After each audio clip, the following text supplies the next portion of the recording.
Real estate and housing association of বাংলাদেশের standing committee for press and media এর chairman হিসেবে মনোনীত হয়েছেন রিহ্যাবের পরিচালক এবং টেরা নোভা ডেভেলপমেন্টস লিমিটেডের ব্যবস্থাপনা পরিচালক তাসনুবা মাহবুব সালাম।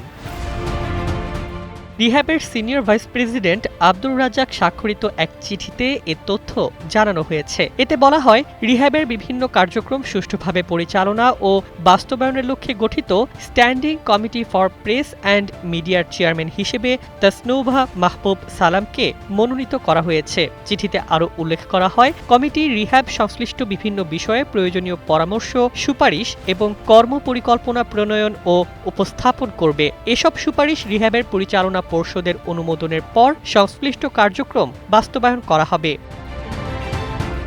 রিহ্যাবের পক্ষ থেকে আশা প্রকাশ করা হয়েছে, তাসনুভা মাহবুব সালামের দক্ষ নেতৃত্ব, গণমাধ্যমে অভিজ্ঞতা এবং পেশাগত দক্ষতা কমিটির কার্যক্রমকে আরও গতিশীল ও ফলপ্রসূ করে তুলবে। একই সঙ্গে কমিটির কার্যক্রম পরিচালনায় সংশ্লিষ্ট সবার সর্বাত্মক সহযোগিতাও কামনা করা হয়েছে।